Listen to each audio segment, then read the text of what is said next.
Hi friends, പുതിയൊരു വീഡിയോയിലേക്ക് എല്ലാവർക്കും സ്വാഗതം. അങ്ങനെ അച്ചേട്ടൻ ഇന്ന് നാട്ടിലേക്ക് പോകുന്നതുകൊണ്ട് തന്നെ 3 മാസത്തിനുള്ള മരുന്ന് ഒന്നിച്ച് കുറിച്ച് വാങ്ങാൻ വേണ്ടിയിട്ട് ഡോക്ടറെ കാണാൻ വരികയാണ്. എന്നിട്ട് ഡോക്ടറോട് പറയും, ഡോക്ടറെ ഞാൻ നാട്ടിലേക്ക് പോവുകയാണ്, എനിക്ക് 3 മാസത്തിനുള്ള മരുന്ന് ഒന്നിച്ച് വേണം. നാട്ടിലേക്കോ? അപ്പോൾ അവിടെ നല്ല ഹോസ്പിറ്റലൊക്കെ ഉണ്ടോ? അവിടെ അധികം ഹോസ്പിറ്റലൊന്നും ഇല്ല സാറേ. ഒരു ഹെൽത്ത് സെൻറ്ററിൽ പോകണമെങ്കിൽ തന്നെ 5-6 കിലോമീറ്റർ ദൂരം സഞ്ചരിക്കണം. അങ്ങനെയൊക്കെ പറയുമ്പോൾ ഡോക്ടർ പറയും, താൻ എന്താ വിചാരിച്ചത്, തൻ്റെ അസുഖം അൾസറാണെന്നോ, തനിക്ക് ക്യാൻസറാണ്, ട്യൂമറാണ്. അത് കേൾക്കുമ്പോൾ അച്ചേട്ടൻ പെട്ടെന്ന് ആകെ ഷോക്കാവുകയാണ്. എന്നിട്ട് ഡോക്ടർ പറയും, സർജറി ചെയ്തില്ലെങ്കിൽ താൻ അധിക കാലം ജീവിക്കില്ല. തന്നെ രക്ഷിക്കാൻ വേണ്ടിയിട്ടാണ് തൻ്റെ മോളിങ്ങനെ അലഞ്ഞു തിരിയുന്നത്. അവൾ തൻ്റെ മുന്നിൽ ചിരിക്കുമ്പോൾ അവളുടെ മനസ്സ് മുഴുവൻ നിറയുന്നത് കണ്ണുനീരാ. ഈ വിവരം തന്നെ അറിയിക്കേണ്ടെന്ന് പറഞ്ഞത് തൻ്റെ മകളാ. തന്നോടുള്ള ഇഷ്ടം കൊണ്ടാണത്. ഇങ്ങനെ ഒരു മകളുണ്ടായതിൽ താൻ സന്തോഷിക്കുക എന്നൊക്കെ ഡോക്ടർ ഇങ്ങനെ പറയുമ്പോൾ പെട്ടെന്ന് അച്ചേട്ടൻ ഡോക്ടറോട് എന്ത് പറയണം എന്നറിയാതെ അവിടുന്ന് എഴുന്നേറ്റ് പോരുകയാണ്. ആകെ തകർന്നടിഞ്ഞൊരു മനസ്സുമായിട്ടാണ് അച്ചേട്ടൻ അവിടുന്ന് പോരുന്ന സമയത്ത് അച്ചേട്ടൻ്റെ മനസ്സിലൂടെ പലതും കടന്നു പോവാണ്. മോള് തന്നോട് കാണിക്കുന്ന അമിത സ്നേഹവും തന്നെ സന്തോഷിപ്പിക്കാൻ വേണ്ടിയിട്ട് ചെയ്യുന്ന കാര്യങ്ങളൊക്കെ ഓർത്ത് അച്ചേട്ടൻ ഇങ്ങനെ വിങ്ങി പൊട്ടിക്കൊണ്ടാണ് അവിടുന്ന് നടന്നു വരുന്നത്. പിന്നെ കാണിക്കുന്നത് ഭൂമിയുടെ കോഫി ഹൗസാണ്. അങ്ങനെ 2 പേർക്ക് കോഫി എടുത്തു കൊടുക്കാൻ നിൽക്കുന്നതിൻ്റെ ഇടയിൽ സിസ്റ്റർ ഭൂമിയെ വിളിക്കുന്നുണ്ടായിരിക്കും. അന്നേരം ഭൂമി ചോദിക്കും, എൻ്റെ കാര്യങ്ങളൊക്കെ എന്തായി സിസ്റ്ററെ? അത് പറയാനാണ് ഞാൻ വിളിച്ചത്. നാളെ ബോർഡ് മീറ്റിംഗ് ഉണ്ട്. ഭൂമിയുടെ കാര്യം നാളെ എടുത്തു വയ്ക്കും. പോസിബിലിറ്റി ഉണ്ട് നാളെ അനുകൂലമായ ഒരു തീരുമാനം തന്നെ ഉണ്ടാവുമെന്ന് കരുതിക്കോളൂ. ഞാൻ ഇന്ന് നാട്ടിലേക്ക് പോവും. അപ്പം എങ്ങനെയാ? ആപ്ലിക്കേഷൻ അപ്രൂവലായാൽ ഞാൻ എത്തിക്കോളാം. ശരി എന്നും പറഞ്ഞിട്ട് സിസ്റ്റർ കട്ട് ചെയ്യാണ്. കോള് കട്ട് ചെയ്തതിൻ്റെ ശേഷം ലക്ഷ്മി ചേച്ചിയോട് പറയും, ചേച്ചി ഞാൻ പോവാണ്. അവർ പോവാനുള്ള തയ്യാറെടുപ്പൊക്കെ തുടങ്ങി കാണും. അപ്പോൾ ലക്ഷ്മി ചേച്ചി ഇങ്ങനെ സങ്കടപ്പെടുമ്പോൾ പറയും, ഞാൻ വരും, ഇല്ലെങ്കിൽ ഞാൻ അങ്ങോട്ട് വരും എന്ന് ലക്ഷ്മി ചേച്ചി പറയുമ്പോൾ പറയും, ഇല്ല ചേച്ചി, ഇതൊന്നും ഇട്ടെറിയാൻ നിൽക്കരുത്. എന്തായാലും എൻ്റെ ജീവിതം സഞ്ചരിക്കുന്നത് ഈ ഒരു കോഫി ഹൗസിലൂടെയാണ്. എനിക്കിത് നിലനിർത്തിയേ പറ്റും. എന്നാൽ ശരി, ഇനി യാത്ര ചോദിക്കുന്നില്ല എന്ന് പറഞ്ഞിട്ട് ഭൂമി അവിടെ നിന്ന് പോവുകയാണ്. അങ്ങനെ ഭൂമിയുടെ വീട്ടിൽ സാധനങ്ങളൊക്കെ കൊണ്ടുപോകാൻ വേണ്ടിയിട്ട് വണ്ടി വന്നിട്ടുണ്ടാവും. അപ്പോൾ അംബികേച്ചി സാധനങ്ങൾ ഓരോന്നായി എടുത്തു കൊടുക്കുന്നതിൻ്റെ ഇടയിൽ ഡ്രൈവർ ചോദിക്കും, എന്താ ഇപ്പോൾ പോവേണ്ട അത്യാവശ്യം? ഒന്നുമില്ല, നാട്ടിലെ വീടൊക്കെ ഇങ്ങനെ നാശാവല്ലേ, അപ്പം പോവാന്ന് കരുതി. ഇനി എന്നാ മടക്കം? ഇനിയൊരു മടക്കം ഉണ്ടാവില്ല. അവിടെ ഒരു കോഫി ഹൗസൊക്കെ ആയിട്ട് അവിടെ കൂടാന്നാണ് കരുതുന്നത്. കുറച്ച് സാധനം കൂടെ ഉണ്ട്, ഞാനത് എടുത്തിട്ട് വരാം എന്ന് പറഞ്ഞ് അംബികേച്ചി തിരിയാൻ നിൽക്കുന്നതിൻ്റെ ഇടയിലാണ് അച്ചേട്ടൻ അവിടേക്ക് വരുന്നത്. എന്നിട്ട് അച്ചേട്ടൻ ഡ്രൈവറെ അടുത്ത് പറയും, അതെ, ചെറിയൊരു മാറ്റമുണ്ട്. ഞങ്ങളെ പോക്ക് തൽക്കാലത്തേക്ക് വേണ്ടാന്ന് വെച്ചു. ഇനി എന്നാന്നുള്ളത് പിന്നീട് അറിയിക്കാം എന്ന് പറഞ്ഞിട്ട് ഡ്രൈവർക്ക് പൈസ കൊടുക്കുകയാണ്. എന്നിട്ട് ഡ്രൈവറോട് പറയും, ഈ സാധനങ്ങളൊക്കെ ഒന്ന് ഇറക്കിയേക്ക് എന്ന് പറഞ്ഞ് അകത്തേക്ക് കയറുമ്പോൾ അംബികേച്ചിയാണെങ്കിൽ ഒന്നും മനസ്സിലാവുന്നില്ല. ഈ അച്ചേട്ടന് ഇതെന്താ പറ്റിയതെന്ന് അറിയാതെ അകത്തേക്ക് വന്നിട്ട് ചോദിക്കും, നിങ്ങൾക്ക് എന്താ മനുഷ്യ, സ്ഥിരബുദ്ധി ഇല്ലാതായോ? ഓരോ നേരത്ത് ഓരോ വർത്തമാനമാണല്ലോ ഇപ്പോൾ പറയുന്നത്.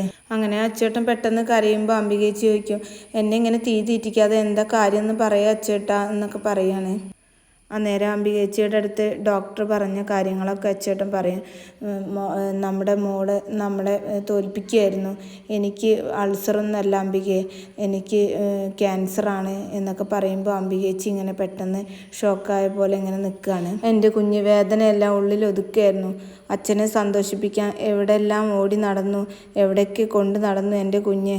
ഒരു കൊച്ചു കുട്ടിയെ കൊണ്ട് നടക്കുന്ന പോലെയല്ലേ അവൾ എന്നെ കൊണ്ട് നടന്നത്. പണത്തിനായി എൻ്റെ മോള് തെണ്ടിത്തിരിയുക എന്നൊക്കെ പറയുമ്പോൾ അംബികേച്ചി ഇങ്ങനെ പെട്ടെന്ന് അവിടുന്ന് പോന്നിട്ട് മറിഞ്ഞു നിന്ന് പൊട്ടിക്കരയാണ്. അങ്ങനെ വീണ്ടും അച്ചേട്ടൻ്റെ അടുത്തേക്ക് വന്നിട്ട് കെട്ടിപ്പിടിച്ച് പൊട്ടിക്കരയാണ് അംബികേച്ചി. അന്നേരം അച്ചേട്ടൻ പറയും, അംബിക ഇപ്പം എന്നെക്കുറിച്ച് ആലോചിച്ച് സങ്കടപ്പെടണ്ട. ഇനി ഒരു നീണ്ട കാലം വേണ്ടെന്ന് ദൈവം നിശ്ചയിച്ചിട്ടുണ്ടെങ്കിൽ അങ്ങനെ തന്നെ ആവട്ടെ. എന്നാൽ നമ്മുടെ മകൾ എത്രയോ കാലം ജീവിച്ചിരിക്കേണ്ടവളാണ്. അംബികയെ അവൾ നമുക്ക് വേണ്ടി കഷ്ടപ്പെടേണ്ടവളാണോ എന്നൊക്കെ ചോദിക്കുമ്പോൾ അംബികേച്ചി പറയും, എനിക്കൊന്നും അറിഞ്ഞൂടാ അച്ചേട്ടാ, എന്ത് പറയണം എന്ത് ചെയ്യണം ഒന്നും അറിഞ്ഞൂടാ എന്ന് പറഞ്ഞിട്ട് പൊട്ടിക്കരയാണ്. അതിനിടയിൽ കമാൽ അവരുടെ വീട്ടിൻ്റെ ബാക്ക് വശത്ത് ഇങ്ങനെ മറിഞ്ഞു നിൽക്കുന്നുണ്ടായിരിക്കും. അവരെ എങ്ങനെയെങ്കിലും കൊല്ലാനുള്ള ഒരു ചാൻസ് കിട്ടുമെന്ന് ആലോചിച്ചുകൊണ്ടിരിക്കുകയാണ് കമാൽ. ഡോക്ടർ എന്നോട് പറഞ്ഞതാണ്, എന്നോടുള്ള ഇഷ്ടം കൊണ്ടാണ് നമ്മുടെ മോള് ഇങ്ങനെ അലഞ്ഞു തിരിയുന്നത് എന്ന്. ആ മോൾക്ക് നമ്മൾ എന്താണ് തിരിച്ചു കൊടുക്കേണ്ടത്? എന്താ അച്ചേട്ടാ നമ്മുടെ കയ്യിൽ തിരിച്ചു കൊടുക്കാനുള്ളത് ഈ ദാരിദ്ര്യമല്ലാതെ? അപ്പോൾ അച്ചേട്ടൻ പറയും, ഉണ്ട്, ഞാൻ തീരുമാനിച്ചു കഴിഞ്ഞു ഭൂമിയെ അവളുടെ സ്വന്തം അച്ഛനെ ഏൽപ്പിക്കാൻ. അപ്പോൾ അംബികേച്ചി ചോദിക്കും, അച്ചേട്ടന് അതിന് പറ്റുമോ? എനിക്കറിയാൻ കഴിയില്ല എന്ന്. അപ്പോൾ അച്ചേട്ടൻ പറയും, കഴിയണം. നമ്മൾ ആ കുട്ടിയെ ഹൃദയം കൊണ്ട് സ്നേഹിക്കുന്നു. അവൾക്കറിയില്ലല്ലോ അത് അതിസമ്പന്നമായ ഒരു വീട്ടിലെ കുട്ടിയാണെന്ന്. അവളിങ്ങനെ അലഞ്ഞു തിരിയുന്നു. അവളുടെ അച്ഛനാണെങ്കിലോ അവളെ അന്വേഷിച്ചു കൊണ്ടേയിരിക്കുന്നു. ഒന്നല്ല, 22 വർഷമാണ് അയാൾ ഇങ്ങനെ അന്വേഷിച്ചു കൊണ്ടിരിക്കുന്നത്. ആ അച്ഛൻ്റെ മനസ്സ് കാണാൻ കഴിഞ്ഞില്ലെങ്കിൽ എങ്ങനെയാണ് നമുക്ക് മനുഷ്യത്വം ഉണ്ടാവുന്നത്? ഭൂമിയോട് നമുക്ക് സ്നേഹമുണ്ടെങ്കിൽ അവളെ യഥാർത്ഥ അച്ഛനെ ഏൽപ്പിക്കുകയല്ലേ നമ്മൾ ചെയ്യേണ്ടത്? പറ അംബികയെ, ശരിയല്ലേ എന്നൊക്കെ അംബികേച്ചിയോട് ചോദിക്കുമ്പോൾ അറിയും, ശരിയാണ്. എന്നാലും എത്രയെന്ന് കരുതിയാ മോളെ ഇങ്ങനെ അച്ഛനിൽ നിന്ന് അകറ്റി നിർത്തുക? എന്നെങ്കിലും ഒരു ദിവസം അവൾ തിരിച്ചറിഞ്ഞാൽ അന്ന് നമുക്ക് തന്ന സ്നേഹത്തിന് പകരമായിട്ട് 1000 ഇരട്ടി ശാപമായിരിക്കും അവൾ തരാൻ പോകുന്നത്. ഞാനൊരു പ്ലാൻ പറയട്ടെ അംബികയെ. നാളെ നമ്മൾ എല്ലാവരെയും വിളിച്ച് ഒരു വിരുന്ന് കൊടുക്കുന്നു. ആ കൂട്ടത്തിൽ അവളുടെ അച്ഛനും വേണം. എന്നിട്ട് എല്ലാവരുടെയും മുന്നിൽ വെച്ചിട്ട് നമ്മൾ അവളെ അച്ഛനെ ഏൽപ്പിക്കുന്നു. അപ്പോൾ അംബികേച്ചി കരഞ്ഞുകൊണ്ട് പറയും, അതിന് അച്ചേട്ടന് പറ്റൂല. പിന്നെ നമ്മൾ എന്ത് ചെയ്യും? എൻ്റെ ജീവൻ രക്ഷിക്കാൻ വേണ്ടിയിട്ട് അവളെ ജീവിതകാലം മുഴുവൻ ഇങ്ങനെ അലഞ്ഞു തിരിയാൻ വിടണോ? നാളെ എനിക്കെന്തെങ്കിലും സംഭവിച്ചാലും നിന്നെ അവൾ സംരക്ഷിച്ചോളും, അതെനിക്ക് ഉറപ്പാണ്. എൻ്റെ തീരുമാനം ഉറച്ചതാ എന്നൊക്കെ പറഞ്ഞ് രണ്ടുപേരും ഇങ്ങനെ സങ്കടപ്പെടുന്നതിൻ്റെ ഇടയിലേക്കാണ് ഭൂമി സ്കൂട്ടി എടുത്ത് കടന്നു വരുന്നത്. അങ്ങനെ ഭൂമി അകത്തേക്ക് വരുമ്പം സാധനങ്ങളൊന്നും കൊണ്ടുപോയിട്ടുണ്ടാവില്ല. അപ്പോൾ ഭൂമി പറയും, എന്താ വണ്ടി വന്നില്ലേ? അന്നേരം അച്ചേട്ടൻ ചോദിക്കും, വണ്ടി വരണം എന്നാണോ വരണ്ടെന്നാണോ മോൾ ആഗ്രഹിക്കുന്നത്? അപ്പോൾ ഭൂമി പറയും, വരണ്ടെന്ന് തന്നെയാണ്. എങ്കിൽ വണ്ടി വരണ്ട. അപ്പം നമ്മൾ പോണില്ലേ? നമ്മൾ തൽക്കാലം പോണില്ല മോളെ, നമ്മളിത് ഇവിടെ തന്നെ താമസിക്കും എന്ന് പറയുമ്പോൾ ഭൂമിക്ക് ഒരുപാട് സന്തോഷമാണ്. എന്നിട്ട് ഭൂമി പറയും, ഇപ്പോഴാണ് എൻ്റെ അച്ഛന് ബുദ്ധി ഉദിച്ചത്. അങ്ങനെ അച്ചേട്ടനെ കെട്ടിപ്പിടിച്ച് ഭൂമി ഇങ്ങനെ കരയുമ്പോൾ അച്ചേട്ടൻ ചോദിക്കും, മോള് കരയാണോ ചിരിക്കുകയാണോ? കണ്ടാൽ മനസ്സിലാവില്ലേ? കണ്ടാൽ മനസ്സിലാവില്ല. അച്ചേട്ടൻ മനസ്സിലാക്കിയാലും 1000 ഇരട്ടിയാണ് മോള്. അങ്ങനെ ഭൂമി അമ്മയുടെ അടുത്ത് വന്നിട്ട് പറയും, അമ്മയുടെ ടെൻഷനൊക്കെ മാറിയില്ലേ? അച്ഛൻ ഡിസിഷൻ മാറ്റിയല്ലോ. അമ്മയ്ക്കായിരുന്നല്ലോ ടെൻഷൻ. അവിടെ പോയിട്ട് എന്ത് ചെയ്യും? എന്താ വരുമാനം? ഇപ്പതേ എല്ലാം ക്ലോസ്ഡ്.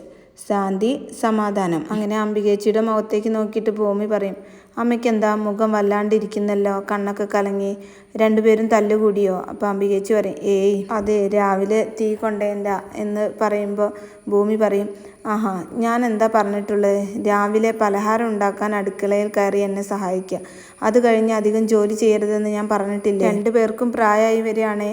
ഇനി ഞാൻ നിങ്ങളെ നോക്കിക്കോളാം. അത്യാവശ്യത്തിനുള്ള വരുമാനമൊക്കെ കോഫി ഹൗസ് തരുന്നുണ്ട്. അതിനപ്പുറം ജോലി ചെയ്താലേ അത് അഹങ്കാരമാണ്. ആ സമയത്ത് അച്ചേട്ടൻ പറയും, ദേ മോളെ, വളരെ ഗൗരവമുള്ള കാര്യം ആലോചിക്കാനുണ്ട്. നാളെ എന്തെങ്കിലും പ്രത്യേകത ഉണ്ടെന്ന് മോൾക്ക് തോന്നുന്നുണ്ടോ? എന്ത് പ്രത്യേകത? നാളെ എനിക്കൊരു ലോട്ടറി അടിക്കാൻ സാധ്യതയുണ്ട്. അച്ഛൻ്റെ സർജറിയുടെ കാര്യം നാളെ തീരുമാനമാവും.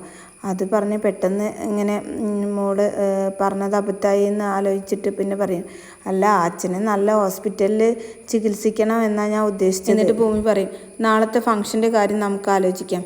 അതിനുവേണ്ടി ഞാൻ നല്ലൊരു പേര് സജസ്റ്റ് ചെയ്യാം. അച്ചൂസ് ഡേ, അല്ലെങ്കിൽ അത് വേണ്ട, ഫാദേഴ്സ് ഡേ. അന്നേരം അംബികേച്ചി ചോദിക്കും, അതിന് ഇപ്പോഴാണോ? അത് നാളെയാണെന്ന് നമ്മളങ്ങ് തീരുമാനിച്ചു എന്ന് ഭൂമി പറയുമ്പോൾ അച്ചേട്ടൻ പറയും, ഓക്കെ. എന്നിട്ട് അച്ചേട്ടൻ മനസ്സിലിങ്ങനെ വിചാരിക്കും, ഫാദേഴ്സ് ഡേ, മോള് പറഞ്ഞത് ശരിയാ, മോളുടെ യഥാർത്ഥ അച്ഛനെ തിരിച്ചറിയുന്ന ദിവസം. എന്നിട്ട് ഭൂമി പറയും, കോഫി ഹൗസിൽ എല്ലാവരെയും വിളിക്കണം, പിന്നെ പോലീസുകാരെയും. അപ്പോൾ അംബികേച്ചി പറയും, അതെല്ലാം മോളുടെ ഇഷ്ടം, നാളെ മോളുടെ ദിവസമാണ്. അന്നേരം അച്ചേട്ടൻ ചോദിക്കും, CI സാറെ വിളിക്കൂലേ? വിളിക്കാം. സൗഭാഗ്യപുരത്തെ മുത്തശ്ശിയെ വിളിക്കണം, അവിടെയുള്ള എല്ലാവരെയും വിളിക്കണം. മോളെ അവർക്ക് വലിയ കാര്യമാണല്ലോ. പിന്നെ സത്യൻ സാറെ വിളിക്കണം, അദ്ദേഹം വരൂ എന്ന് ഉറപ്പാക്കണം എന്ന് പറയുമ്പോൾ ഭൂമി പറയും, ആര് വന്നില്ലെങ്കിലും സത്യൻ സാറ് വരും അച്ഛാ, അദ്ദേഹത്തിന് എന്നെ വലിയ ഇഷ്ടമാണ്, സ്വന്തം മോളെപ്പോലെയാണ് എന്നെ കാണുന്നത്. എന്നിട്ട് ഭൂമി പറയും, അതെ അച്ഛാ, നാളത്തെ ഫാദേഴ്സ് ഡേ എല്ലാവരെയും ക്ഷണിക്കണം. ഞാനിപ്പോൾ തന്നെ പോയി എല്ലാവരെയും ക്ഷണിച്ചിട്ട് വരാം. നാളെ നമുക്ക് അടിച്ചു പൊളിക്കണം എന്ന് പറഞ്ഞിട്ട് ഭൂമി പോകുമ്പം അച്ചേട്ടൻ ഇങ്ങനെ നോക്കിക്കൊണ്ട് ചിരിച്ചുകൊണ്ട് ഇങ്ങനെ നിൽക്കുകയാണ്.